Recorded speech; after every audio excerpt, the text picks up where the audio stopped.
Om Shanti. 19th March 1981, Avyaktavani. You can serve any soul with the power of your thought. As soon as you press the button of thoughts, your message reaches there. Just as you can help someone with your subtle body of light, in the same way you can solve the problem of many souls with the power of your thoughts. On the basis of your elevated thoughts, you can transform the wasteful and weak thoughts of others. According to the time, this special service will continue to increase. There will be such problems when all physical facilities will have finished. What will you have to do then? You have to make your thoughts so powerful that its impact reaches far and wide. The greater the power, the further it reaches.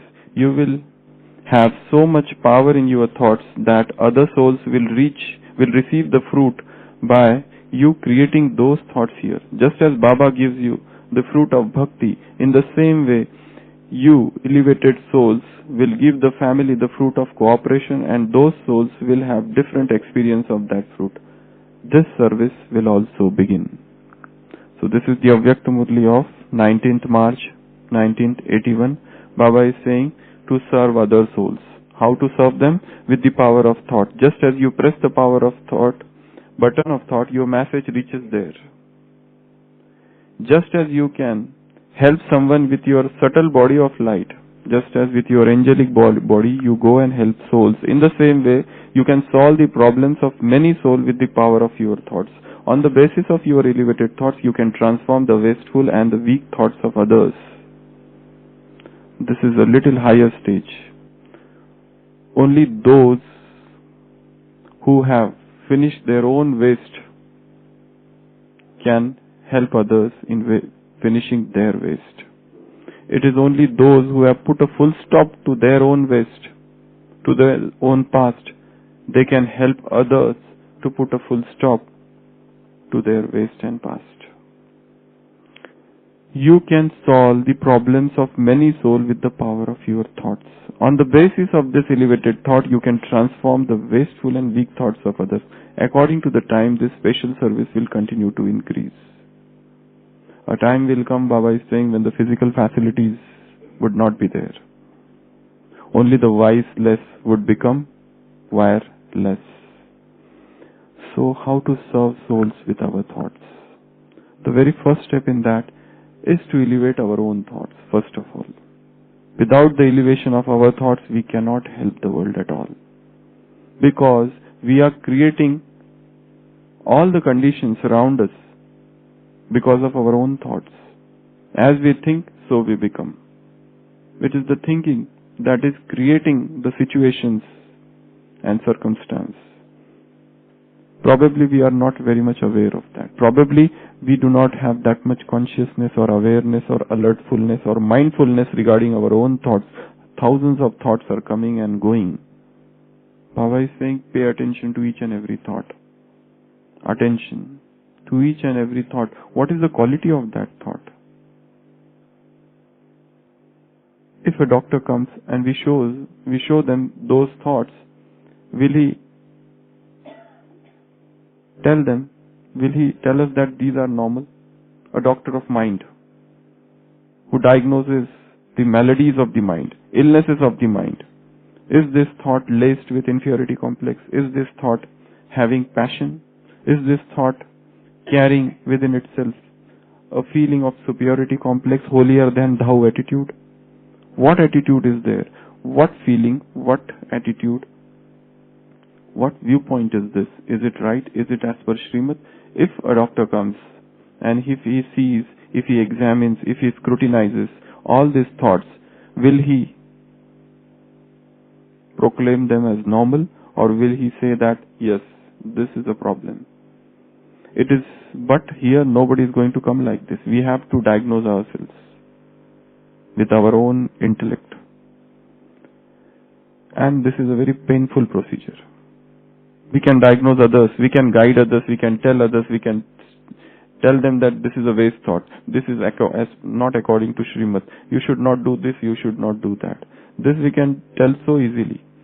But to see our own soul as a detached observer, because we have all the experiences of higher stage, highest stage, middle stage, low stage, lowest stage. If suppose I see the lowest stage and I see those lowest thoughts, I can, with the help of, I have that benchmark, that parameter with me. I was also at a very higher stage once upon a time. Maybe it was yesterday only. And now I am here. I was in a stage where there was no vice at all. And now I am here, surrounded by all this waste. So with this comparative approach, we can diagnose ourselves. And without diagnosis, treatment cannot start. Otherwise, you are just shooting in the dark. You're just groping in the dark. We need a proper diagnosis of our own mind. That doesn't mean that we are becoming very harsh with ourselves. No. This is because we want to get rid of it. And whatever disease is there, we must know it. And as I said, whatever we think, that comes to pass.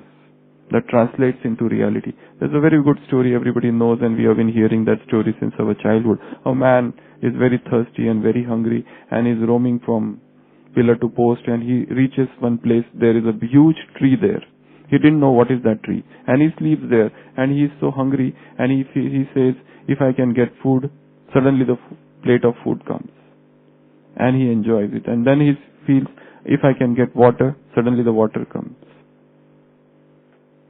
And then he feels, if I can get a cot here, I can have a very nice sleep. And suddenly a bed comes there. And he sleeps there. And while looking up, he sees a huge fruit. And some people say, he thinks if a ghost comes, a ghost comes. But some people say, in some stories they have said, if this fruit falls on me, I will die. I might die. Suddenly that fruit falls on his head and he dies. Whatever he thinks happens. That's actually, they are talking of that kalpavruksha, that wishful tree of desire. We are also surrounded by such trees actually. We are also under the shade of such tree. Whatever we are thinking, that is happening. Though we are shocked later on, we say how this can happen, but actually it is my own creation. My own thoughts are creating that situation. I feel that others do not give importance to me. This thought is very much ingrained, invigorated in the consciousness. Others do not pay attention to me. Others do not love me. Others don't care about me. Okay, I have this one thought. And I am beset with all those circumstances where I get all of these situations. And then it becomes all the more confirmed for me that yes, people are really like that. They don't care for me. They don't give attention to me. I am suffering so much and nobody sees me. Nobody looks after me. Actually, it is not the question of them. It is our own mind. We are generating certain thoughts. And those thoughts have a lot of expectations. And then those expectations are not met. And then we become sorrowful, miserable. It's sort of vicious cycle that goes on. In Bible there is a very good statement. Jesus has been asked, what have you brought for us? He says, I have not brought peace for you, I have come with sword in my hand. Not peace, but sword. I have come with sword. For what? To break all your bondages. This thing is not there, but he says, I have come with sword, not with peace. Why? These masters have come on this earth because they have seen these souls are conditioned. Souls have become absolutely materialistic, bound to enmesh, they are ensnared by these passions, entrapped. God also has come on this earth to break all our bondages, because all bondages are of the mind. Who is responsible for our bondage? We ourselves. No extra, no outside person is responsible for the state where we are at present. To own all the responsibility. This is the first step in spirituality, not to blame anybody, not to cast aspersion on anybody, not to say that this person is responsible for this state. None. Everybody is so much drowned in his own self, in or herself. They have no time. They are behaving, we say that they behave like this with me. Actually, they are not behaving with me. Their behavior is also like that. We are just a guest in there. Just somebody who is coming on their way. They are like that only. But we feel, yes, they are like this, they are like this, they are like this. Baba is talking of solving problems of other souls. But how can we solve others' problem unless and until we have solved, we have fixed all our problems?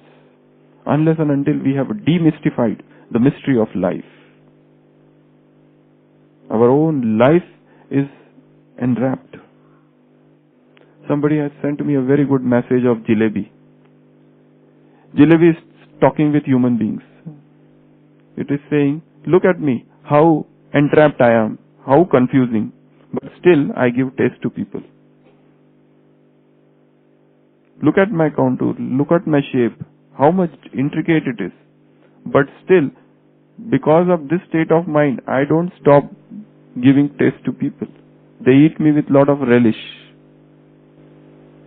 No matter what is happening within, no need to express it all the time. If you want to express, don't express it before human beings. Human beings, yesterday's Murli, be a fragrant rose. Give that fragrance. The powers of the Supreme Soul are upon us. Radiate that powers. All these things, but this internal clutter which is happening, the background, continuous background music of waste, we need to tackle it, but we need to solve it. What are the methods? As I said, first is to diagnose with absolute detachment, absolute detachment, absolute watchfulness. I am not touching at all. Thoughts are coming, thoughts are going. Feelings are coming, feelings are going. In that flow, I am just an observer, a spectator, a mute spectator. They are not mine. I am detaching myself from them. I am not this mind, I am not this intellect, nor this sanskar. Though all the three are in the soul, but still we are detaching ourselves from everything, from our own thoughts, because they are also creation. They are also creation. I detach myself absolutely. I see them and analyze them, scrutinize them, look for their quality, match them. What is the standard and what I am having. With this comparative outlook, sometimes you can even compare with those souls whom you think are on a higher spiritual rung. Rung is that, in the step you have that in between. That is known as rung. In that rung of spiritual ladder, if somebody is on a higher stage, compare with him or her.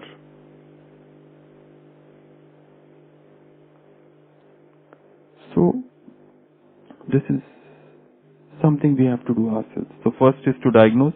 Second, once the diagnosis is made, then next is treatment. Suppose we have diagnosed ourselves with one ailment, for example, fear. I have fear. Fear of defamation. Fear of being left alone. Fear of diseases. Fear of being isolated, insulated. If it is a fear, what is the root cause of that fear? And how to treat that fear? If we do not find any method, go to Baba. Sit with him. Have a very plain and clear intellect, and the answer will come. Yesterday's Murli, while talking with Gujarat group, Baba said, question mark and point, zero. When point comes, question mark cannot stay. Question marks are there, but when the point comes, question mark has to end. To bring that point from point, first is to take answer from him. Because he is absolutely non-judgmental. If we go to other people, they already have judged us. They already know our sanskars, our tendencies, our propensities, proclivities. They know many things about us, and their judgment is based on that. It is biased and prejudiced judgment. But God's judgment is never biased. What He tells is the ultimate.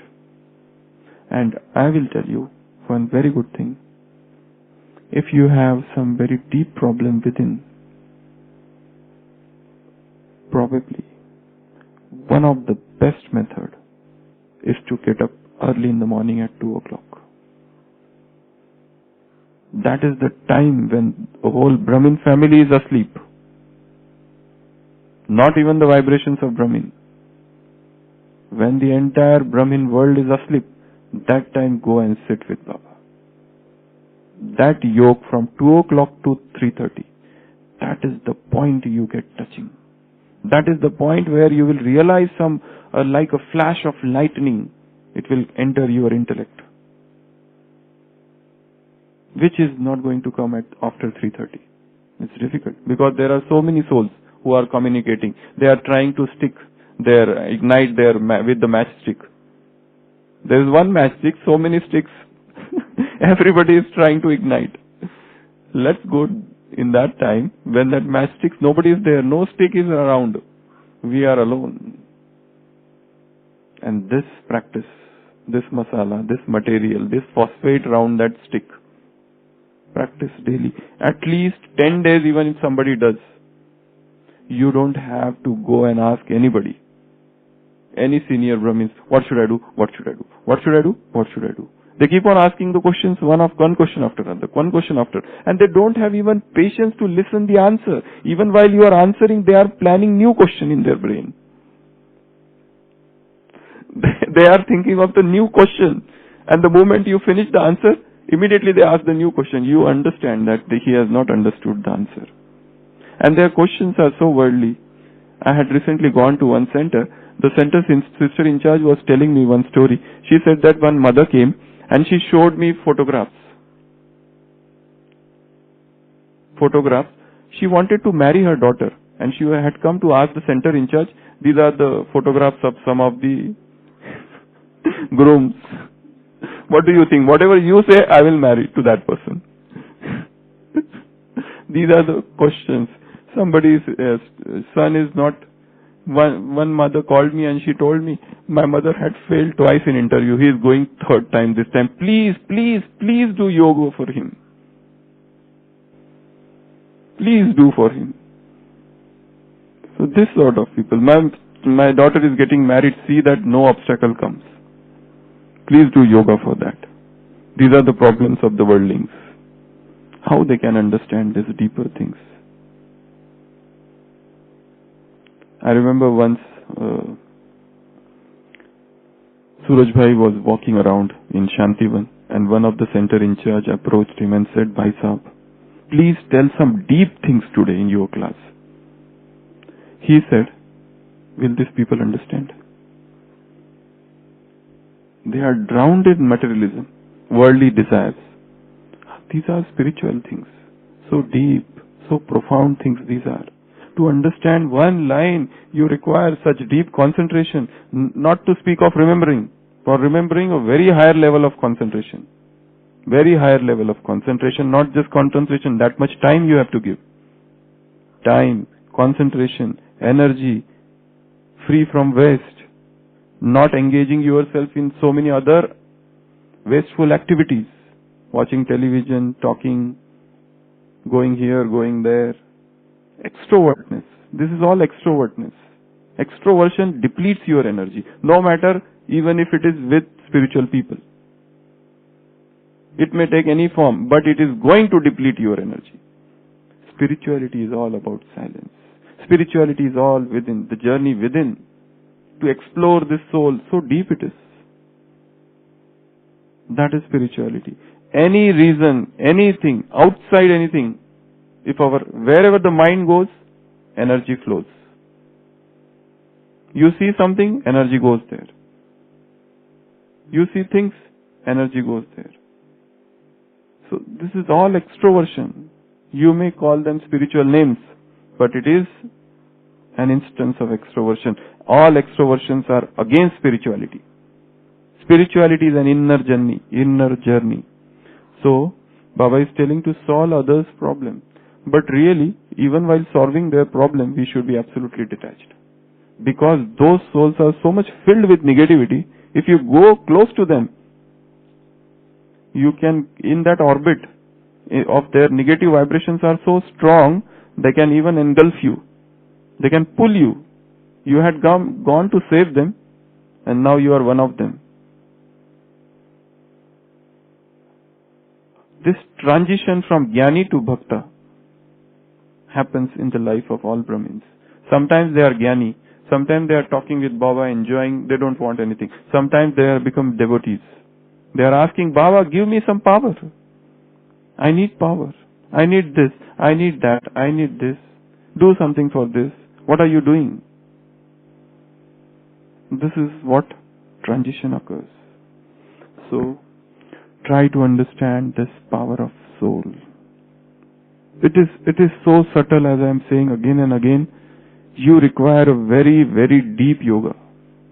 Not that getting up at 4 o'clock and just half asleep, half awake. How can you link with Him? You need to have very strong, very, very strong connection with Him. Then only you can explain this knowledge. Otherwise, it will be just merely words, nothing else. It is so profound. This thought power is more powerful than electricity. That electric power, yesterday Baba said, you are more powerful than 1,000 bulbs. Was he just jesting, kidding? Or does he really mean that? Am I really powerful than this bulb? This electricity? Yes. There's a very good story, and I end this talk. Once in the village of one village of America, a very old gentleman comes and he goes to a school, a very rustic school, village school. And in school, those children, there was some exhibition. All those children had made small items, electricity items. Somebody had made boats, somebody had made something. They all were running on electricity. An old man comes and he stands there and sees with a lot of wonder what these people have made. So beautiful things, these small children. And he asked one children, what is electricity? What are all these? They tell them, this is boat, this is that, this is that. And he asked them how they work. They say that they work on electricity. And he asked one question, what is electricity? Students say, electricity? That we don't know. Whatever we are told, we did. Our teacher is very intelligent. He can answer you. So he said, can you please call your teacher? The teacher comes and says, what is your question? He says, I want to know what is electricity. The teacher starts, electricity, with the help of electricity, you can do this, you can do this, you can light your house, you can run fan. He says, I am not asking what electricity does. I am asking what is electricity. He is astounded. He said, wait, my principal is there. He is very intelligent. He is PhD. I will call him. So he goes and calls the PhD and he asks, what is electricity? PhD. That professor says, even I don't know. What exactly electricity? That answer I don't have. It's very difficult. That old man says, I am Thomas Alva Edison, the inventor of electricity. Even I don't know what is electricity. This is a true story in the life of Edison. Happened in the village of America. He says that though I have invented, he is the one scientist who has invented more than 1,000 things. Nobody can be is in par with him. He is unparalleled in his inventions. But he says that even I don't know what is electricity. I know what are the uses. I know how it is changed from one to another. But what is electricity, I don't know. We are talking of thought power. Baba is saying your power is more than 1,000 bulbs. People those who have invented electricity, they don't know what is electricity. How much we know the power of this thought. Sometimes this appears like a dream. Baba is talking all this. You can do this, you can do that. We just read and we forget. Does he mean all this? He said you sit at one place and you will give visions to another. You sit at one place with your thoughts, you can solve their problems. Does he mean all this? Yes. Probably we have not understood anything. This is another realization. I have not understood anything. Neti, neti. This is our stage. Neti, neti. After reading thousands of murlis, we have come to this realization. Neti, neti. I have not understood. Let me understand now, but the enthusiasm is not lost. The zeal is not lost. That energy is still there. I want to understand. Gulp this complete ocean. And you can do it. So today's homework from this. First, diagnosing our own problem and seeking treatment. And at treatment I told, getting up early in the morning. For that then you will have to sleep early. And for that then you will have to renounce, give up many things that you do, which are very, very dear to us. We want to talk, we want to message, we want to send a WhatsApp, we want to address a mail, we want to do something. If not something, we want to do something. Move around, talk with somebody, something or other. You'll have to sleep early. Because nectar is waiting you at 2 o'clock. Answer is there to your problem. You want to search the answer throughout the day with different people in books. That is not there in books. It will come only from that divine providence. Om Shanti. So this is one homework. And second is solving problems of others with the power of thought. If somebody comes to you with some problem, next day Amrit Vela, give Sakash to that soul. If 10 people called you and told about their problems, next day Amrit Vela, just give a mass Sakash or individual Sakash to those souls. You can do anyway. Those bhaktas, those devotees, they take, Baba gives the example of pipe. So you can use that method, hose approach, that is known as hose, that hose approach, or you can use that individual. Emerge one soul and give the Sakash to that soul. These are the two things today. You have to pay attention. Om Shanti.